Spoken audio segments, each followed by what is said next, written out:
کتنے حسین تھے وہ دن، ہر غم و فکر سے بے نیاز۔ ہم بچپن کے معصوم زمانے میں مگن رہا کرتے تھے۔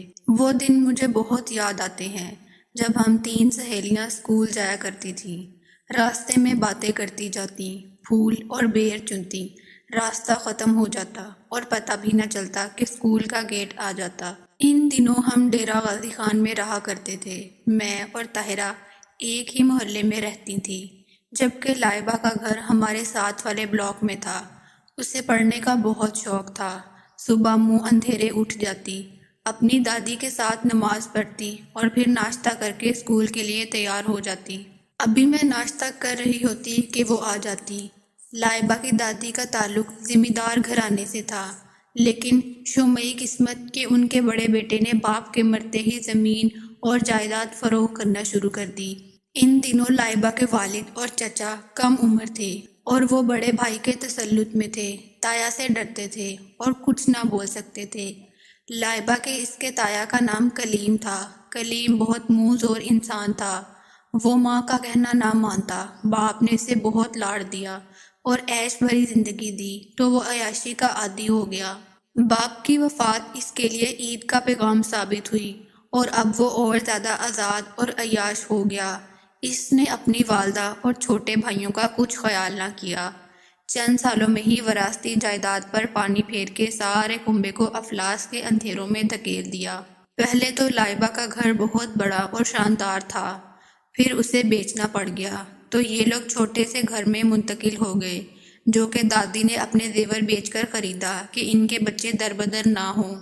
کلیم تو نکما اور عاقبت نہ اندیش تھا، سب کو کوڑی کوڑی کا محتاج کر کے خود ان کے ٹکڑوں پر پلنے لگا، لیکن اس کی عادات پھر بھی شاہانہ رہی۔ جب رقم کی ضرورت ہوتی گھر میں دنگا فساد کرتا اور چھوٹے بہن بھائیوں کو مارتا پیٹتا، یوں ماں سے رقم کھسوٹ لیتا۔ لائبہ کے ابو پہلے نوکری نہیں کرتے تھے، باپ کی وفات کے بعد مجبور ہو کر ایک معمولی نوکری کرنے لگے، اپنی ماں اور بیوی بچوں کا پیٹ جو پالنا تھا۔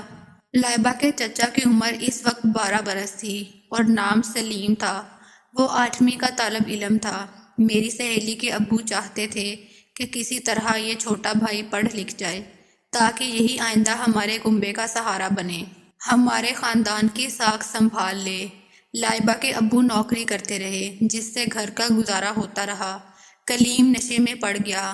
ایک روز جوئے کے اڈے پر جھگڑا کرتے ہوئے اس کے ہاتھ سے ایک جواری زندگی کی بازی ہار گیا۔ پولیس کلیم کو پکڑ کر لے گئی۔ اولاد جتنی بری ہو، چاہے قاتل خوبی کیوں نہ ہو، ماں کے دل سے اولاد کی محبت کم نہیں ہوتی۔ لائبہ کی دادی کلیم کے لیے تڑپنے لگی۔ یہ اس کا بڑا بیٹا تھا، باوجود بری روش کے وہ اسے پیارا تھا۔ لائبہ کے والد کو مجبور کیا کہ یہ مکان فروخت کر کے کلیم کے لیے وکیل کرو اور اسے پھانسی لگنے سے بچا لو۔ ہم کرائے کے مکان میں رہ لیں گے اور اللہ نے چاہا تو پھر مکان بنائیں گے، مگر میرا بیٹا واپس نہ آئے گا۔ ماں کے مجبور کرنے پر سلیم انکل کو مکان فروخت کرنا پڑا اور وہ ایک بوسیدہ سے مکان میں کرائے پر رہنے لگے۔ روپیہ کلیم کے مقدمے پر خرچ ہو گیا، لیکن پھر بھی کلیم کو پھانسی ہو گئی۔ اس گھرانے کے لیے یہ بڑا سانحہ تھا۔ سب محلے والے افسوس کے لیے لائبہ کی دادی کے پاس گئے۔ میری والدہ بھی گئی۔ ہر کسی کو دکھ ہوا، یہ بوڑھی عورت اپنے بیٹے کے ہاتھوں زندہ درگور ہو کر بھی اس کی موت سے کس قدر نڈھال ہے۔ ان دنوں لائبہ 4تھی کلاس میں میرے ساتھ پڑھتی تھی۔ اس کے 2 بھائی اور 2 بہنیں اور بھی تھیں۔ اس کی والدہ سلائی کر کے گھریلو ذمہ داریاں پوری کرنے کی خاطر شوہر اور ساس کا ہاتھ بٹاتی تھی، جبکہ کلیم کی کوئی اولاد نہ تھی، لہٰذا اس کی بیوہ عدت پوری کرتے ہی اپنے میکے چلی گئی۔ وقت بھی بہت ظالم ثابت ہوتا ہے۔ ایک روز لائبہ کے ابو کام پر جا رہے تھے کہ ان کی موٹر سائیکل ایک تیز رفتار وین کی زد میں آ گئی اور وہ بری طرح زخمی ہو گئے۔ جان تو بچ گئی لیکن 6 ماہ اسپتال میں رہے۔ جب وہ گھر آئے معذور ہو چکے تھے، نوکری چھوٹ گئی تھی۔ لائبہ کے چچا نے چاہا کہ پڑھائی چھوڑ کر مزدوری کر لیں اور کنبے کی ڈوبتی کشتی کو سہارا دیں، مگر انکل سلیم نے چھوٹے بھائی کو ایسا نہ کرنے دیا، مجبور کیا کہ وہ تعلیم کو جاری رکھے، کیونکہ اب یہی لڑکا ان کی امید کا آخری سہارا تھا۔ ان کا ایمان تھا کہ برے بھلے دن جوں تو گزر ہی جاتے ہیں، مگر انسان کو ہمت نہ ہارنی چاہیے۔ بالآخر اچھے دن واپس آ جاتے ہیں۔ لائبہ کا چچا محنت سے پڑھتا تھا کیونکہ اس کو گھر کے حالات کا احساس تھا۔ دادی بوڑھی تھی، کوئی کام نہ کر سکتی تھی۔ اب گھر کا بوجھ لائبہ کی والدہ پر تھا۔ وہ سلائی کر کے 2 وقت کی روٹی بمشکل پوری کرتی تھی۔ کبھی گھر میں فاقے بھی ہو جاتے لیکن لائبہ ہم کو کچھ نہ بتاتی، تاہم وہ روز بروز کمزور اور زرد ہوتی جاتی تھی۔ حالات سے مجبور ہو کر ایک دن اس کی ماں ایک اسکول میں گئی۔ چونکہ پرائمری پاس تھی، ٹیچر تو لگ نہ سکتی تھی، البتہ وہاں ایک آیا کی جگہ خالی تھی۔ یہ نوکری بھی اس شریف محنت کش عورت نے قبول کر لی تاکہ یہ اپنے بچوں اور دیور کو پڑھا سکے۔ وہ اسکول کی آیا ہو گئی، جس کے بدلے میں اسی اسکول میں اس کے 2 بچوں کو مفت تعلیم کی سہولت میسر آ گئی۔ لائبہ اب 5ویں میں تھی۔ ایک دن اس کی والدہ کو ایک اسکول ٹیچر نے کہا کہ ہمارے گھر کے پاس ایک آفیسر رہتے ہیں، ان کی بیوی کو ایک بچی بطور ملازمہ درکار ہے، امیر لوگ ہیں، وہ اچھے پیسے دیں گے، اگر تم اپنی کوئی بیٹی وہاں ملازم کرا دو تو تمہارے معاشی مسئلے کافی حد تک حل ہو جائیں گے۔ لائبہ کی والدہ آنٹی رقیہ نے کچھ سوچا اور لائبہ سے مشورہ کیا کیونکہ وہی بڑی بیٹی تھی۔ میری دوست نے فوراً حامی بھر لی، لیکن ایک شرط پر کہ وہ صبح اسکول جائے گی اور واپسی کے بعد اس بیگم کے گھر کا کام کاج کرے گی۔ لائبہ چونکہ شروع سے ہمارے اسکول میں پڑھتی تھی، لہٰذا اس بات کا علم کسی کو نہ تھا کہ اس کی ماں اسکول میٹ بن گئی ہے اور لائبہ ایک امیر گھرانے کی چائلڈ لیبر ہو گئی ہے۔ جس بیگم کے پاس ٹیچر نے اس کو ملازمہ رکھوایا تھا، اس نے پورے 2 سال کا خرچہ اکٹھا ادا کر دیا۔ یہ ایڈوانس 1 لاکھ کے قریب بنتی تھی۔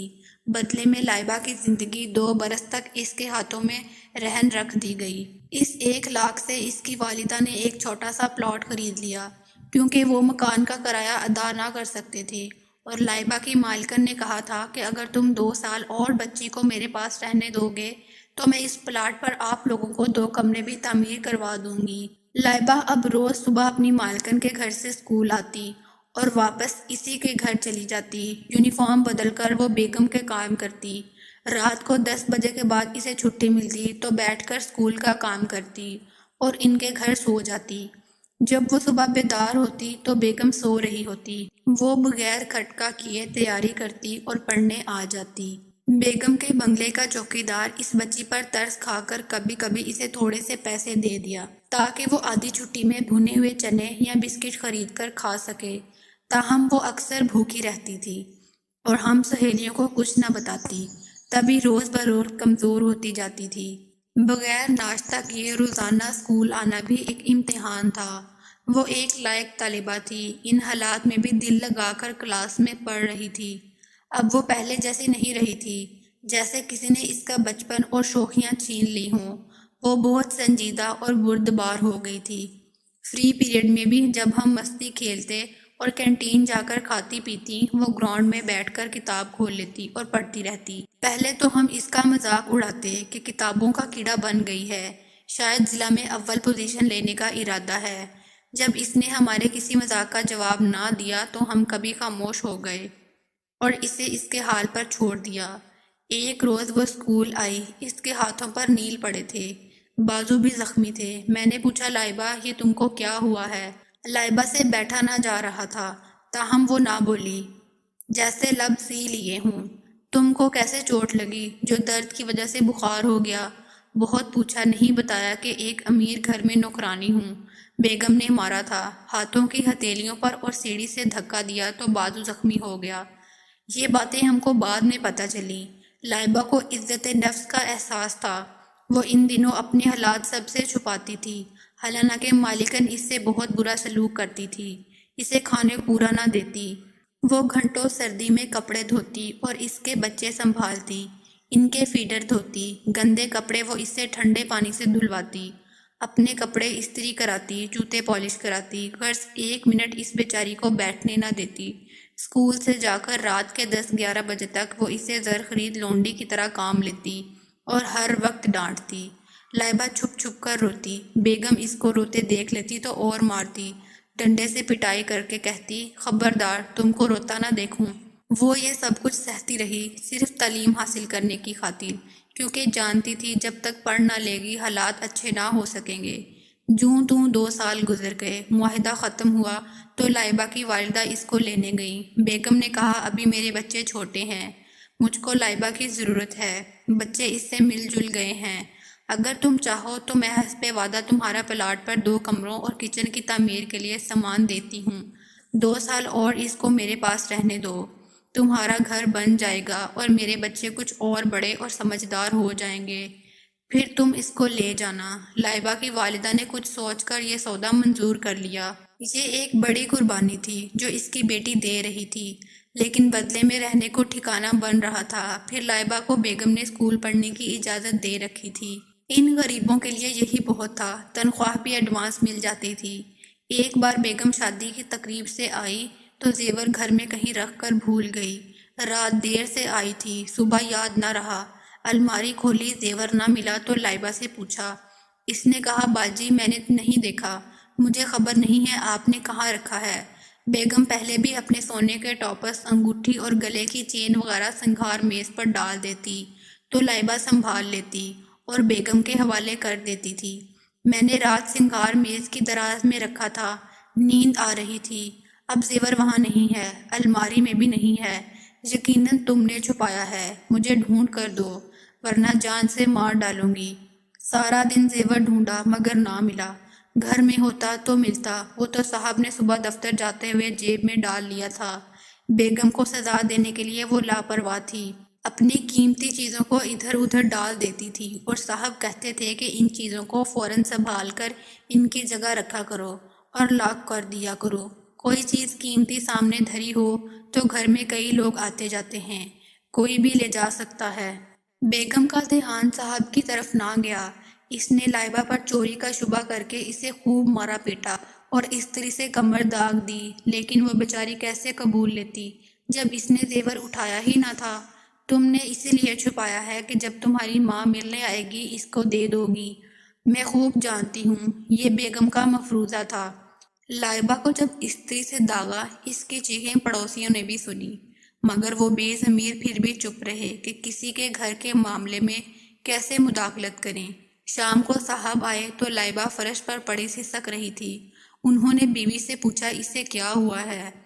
اس مردود نے زیور چھپا لیا ہے جو کل رات میں شادی میں پہن کر گئی تھی، کیونکہ گھر میں اس کے سوا اور کوئی نہیں ہے۔ اچھی طرح ڈھونڈا ہے، کہیں رکھ کر بھول تو نہیں گئی؟ تمہیں بھولنے کی عادت ہو گئی ہے۔